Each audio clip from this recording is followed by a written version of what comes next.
Okay, in this video, I want to talk to pastors and youth leaders, youth volunteers, parents. I want to talk to you about how to use the resources at PursueGOD.org to really launch a different kind of youth ministry. Now, our resources are designed to not just help people pursue God in terms of, learning what the Bible says and learning how to apply it in your life, but even more importantly, they're designed to empower your students to really be disciple makers. In fact, that's the first thing you need to know if you're considering using our resources in your youth ministry. The big win of youth ministry is creating full circle students. Now, if you haven't already taken our foundation series online, it's just a short 3-lesson series. It will really explain what we mean by full circle. But here it is, basically in a picture.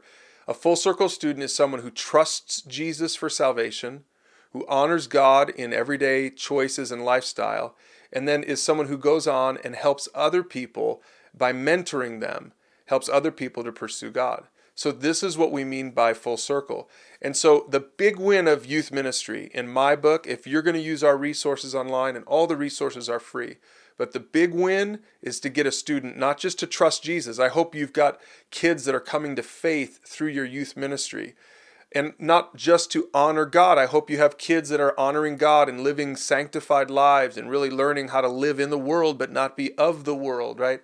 That's the second thing in that picture. But let's look at that picture again. The real win, and this is what most youth ministries are missing, the real win is to get every student in your youth ministry to go full circle, to get every student helping other students to make disciples. Now remember, this is what our resources are all about.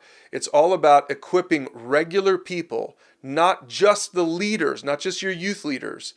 I hope you wouldn't use PursueGOD.org just to equip your youth leaders to mentor some of the other kids, but really they're there so that you can get kids mentoring other kids as well. I'll talk more about that in a second. But that's the big win. The real win is to get everyone to be a disciple maker. Now, maybe that sounds overwhelming because you might be thinking of the old way of doing youth ministry.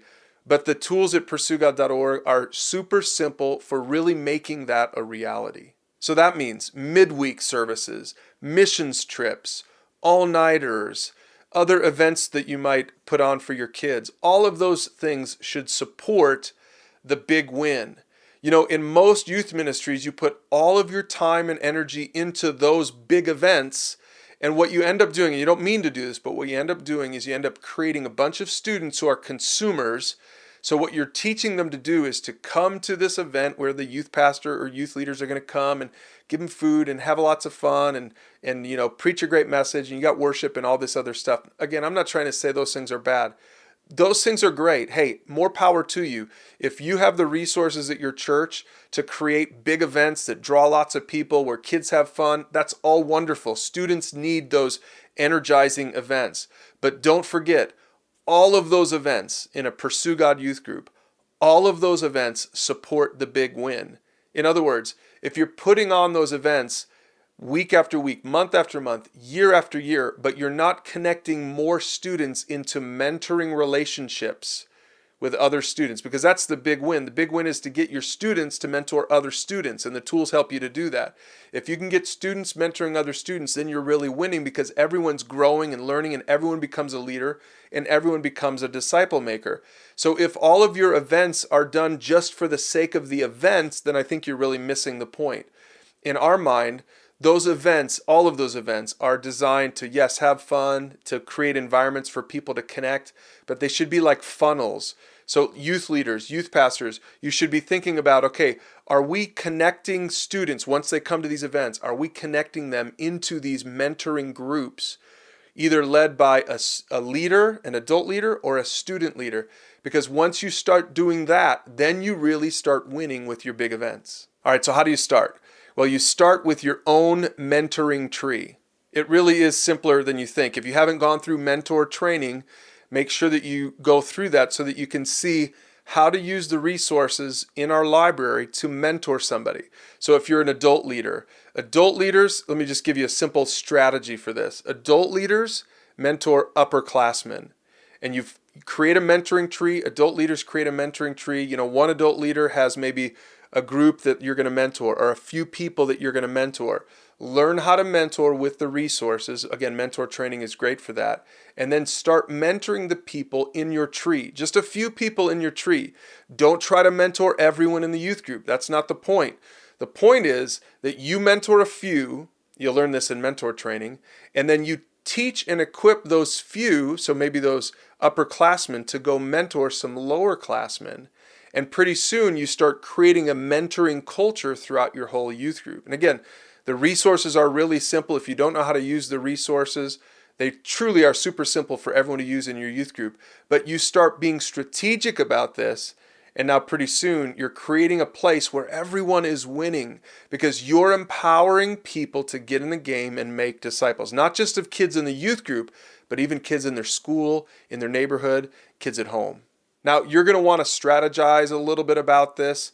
So one of the things I would really consider doing is once you really get your tree going, that you create an A-B schedule. So the A schedule are the groups that are meeting on, say, weeks 1 and 3.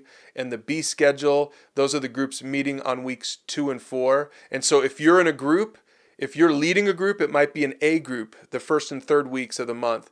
And then you're also in a group on the B weeks, the second and third. So this might be a way to sort of handle the stress of scheduling all this. Because again, if you've got students that are going to church on Sunday morning with their parents, and then they're going to youth group midweek or whatever, and you're also asking them to get into a mentoring group, make sure that you make it doable for them. So encourage some creative scheduling for this, but give everyone a mentor and give everyone some mentees. In fact, you might even want to just make it a program in your youth group. Give out certificates, whatever you have to do. Get parents involved. Make sure they understand the program and what this is all about.